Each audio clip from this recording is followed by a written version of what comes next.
Welcome to queens வீட்டு சமையல். இன்றைக்கி என்ன பார்க்க போகிறோன்னா, பூரண கொழுக்கட்டை எப்படி செய்யறதுன்னு தான் பார்க்க போகிறோம்.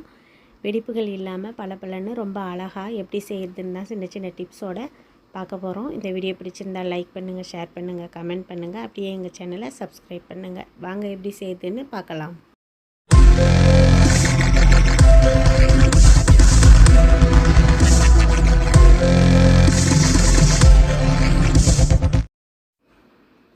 கொழுக்கட்டை பண்ணுறதுக்கு 2 கப் பச்சரிசி மாவு எடுத்திருக்கேன். இது கடையில் வாங்கின பச்சரிசி மாவு தான்.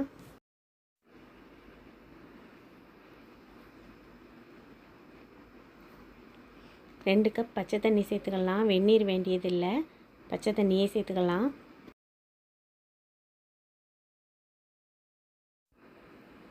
கொஞ்சம் நைஸ் உப்பு,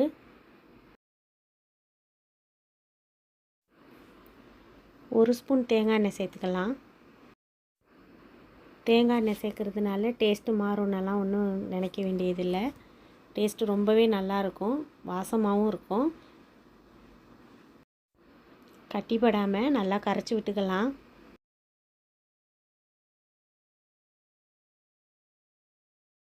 ஸ்டவ் ஆன் பண்ணாமல் கடாய் அடுப்பில் வச்சுட்டு கரைச்சி வச்சுருக்க மாவை அதில் சேர்த்துடலாம்.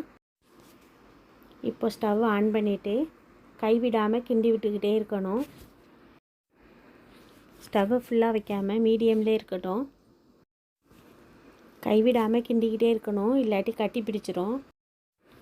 பச்சரிசி மாவில் வெந்நீர் ஊற்றி கொழுக்கட்டைக்கு மாவு பிசைகிறத விட இது மாதிரி நம்ம கொழுக்கட்டைக்கு மாவு ரெடி பண்ணோன்னா ரொம்ப சாஃப்டாகவும் வரும், ஈஸியாகவும் இருக்கும். நமக்கு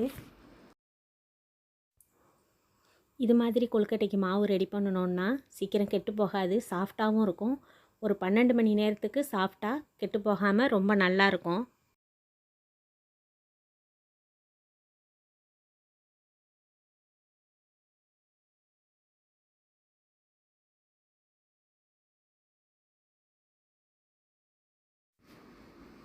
மாவு ரெடியாகிருச்சு. அப்படியே ஒன்று சேர்த்து வச்சிடலாம், ஆறட்டும். மாவு ஆறுறதுக்குள்ளே நம்ம கொழுக்கட்டைக்கு தேவையான பூர்ணம் ரெடி பண்ணிடலாம். கொழுக்கட்டைக்கு தேவையான பூர்ணம் செய்கிறதுக்கு 1 கப் கடலைப்பருப்பு எடுத்திருக்கேன். ஒரு சொம்பு தண்ணி விட்டு குக்கரை மூடிட்டு ஸ்டவ்வில் வச்சு 3 விசில் வச்சு எடுத்துக்கலாம்.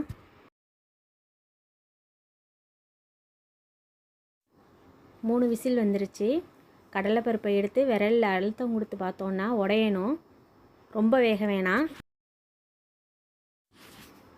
வேக வச்ச கடலைப்பருப்பை ஒரு மிக்சி ஜாரில் போட்டு கொரகொரப்பாக அரைச்சி எடுத்துக்கலாம்.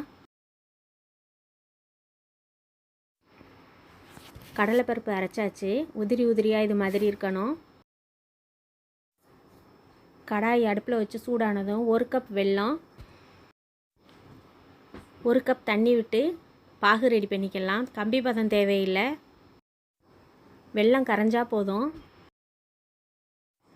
வெல்லம் நல்லா கரைஞ்சிருச்சு. இப்போது 1 கப் துருவின தேங்காய் சேர்த்துக்கலாம்.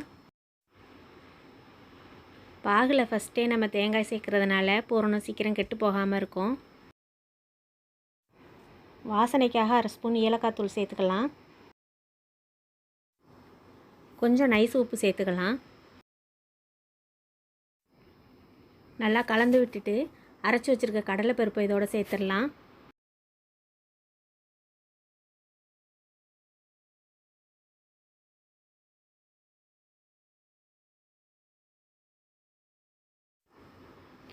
எல்லாத்தையும் நல்லா ஒன்றா கலந்து விட்டுறலாம்.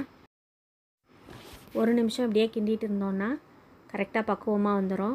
ரொம்ப கெட்டியாகவும் இல்லாமல் தண்ணியாகவும் இல்லாமல் கரெக்டாக இருக்கும். பூரணம் கரெக்டான பக்குவத்தில் வந்திருக்கு. கொழுக்கட்டைக்கு ரெடி பண்ணி வச்சுருந்த மாவு ஆறிடுச்சு. இப்போ கையால் லேசாக இது மாதிரி பிசைஞ்சு விட்டால் போதும். ரொம்பலாம் பிசையணுன்னு அவசியம் இல்லை, லேசாக பிசைஞ்சாலே போதும். மாவு பாருங்கள், கையிலே ஒட்டாமல் எவ்வளோ சாஃப்டாக இருக்குன்னு. ஒரு உருண்டை மாவு எடுத்துகிட்டு இது மாதிரி விரல்களில் அழுத்தம் கொடுத்தோன்னா ரவுண்டாக அழகாக வந்துடும். மாவில் 1 ஸ்பூன் தேங்காய் எண்ணெய் கலந்து வேக வச்சதுனால கையில் கொஞ்சம் கூட ஒட்டாமல் எவ்வளோ அழகாக வருது பாருங்கள். நல்லா ரவுண்டாக வந்துருச்சு. இது மாதிரி கொழுக்கட்டை அச்சு உங்கள்கிட்ட இருந்ததுன்னா எடுத்துக்கோங்க. ரவுண்ட் பண்ணி வச்சுருந்த மாவு அதில் வச்சுட்டு செஞ்சு வச்சுருக்க பூரணத்தை கொஞ்சம் எடுத்து அதில் வச்சிடலாம். பூரணம் வச்சாச்சு. இப்போது அப்படியே அந்த கொழுக்கட்டை அச்சை மூடிடலாம். ஓரங்களில் இருக்கிற மாவை நல்லா அழுத்தி விட்டோன்னா கொழுக்கட்டை வெடிப்பு வராமல் அப்படியே இருக்கும். இது மாதிரி நல்லா அழுத்தம் கொடுத்துட்டு திறந்து பார்த்தோன்னா நல்லா அழகாக கொழுக்கட்டை வந்திருக்கும். பாருங்கள், எங்கேயும் பிசுறு இல்லாமல் எவ்வளோ அழகாக வந்திருக்கு பாருங்கள். இதே மாதிரி எல்லா மாவையும் கொழுக்கட்டை பண்ணி வச்சுக்கலாம்.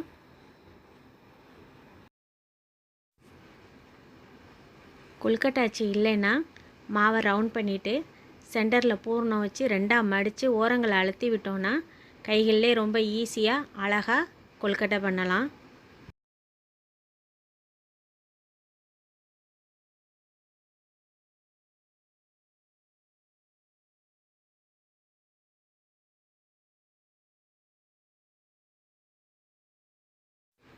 அச்சு இல்லாமல் கையில் செஞ்சதும் ரொம்ப அழகாக வந்திருக்கு பாருங்கள்.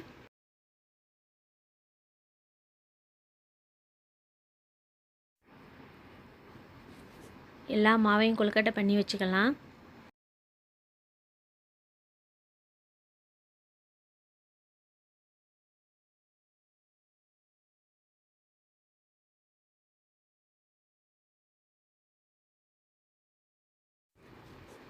ரெடி பண்ணி வச்சுருக்க கொழுக்கட்டைகளை இட்லி தட்டில் எடுத்து வச்சிடலாம்.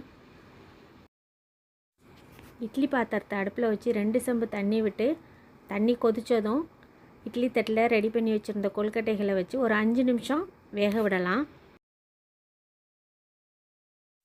5 நிமிஷம் ஆகிருச்சு. கொழுக்கட்டைகள் நல்லா வெந்திருக்கு.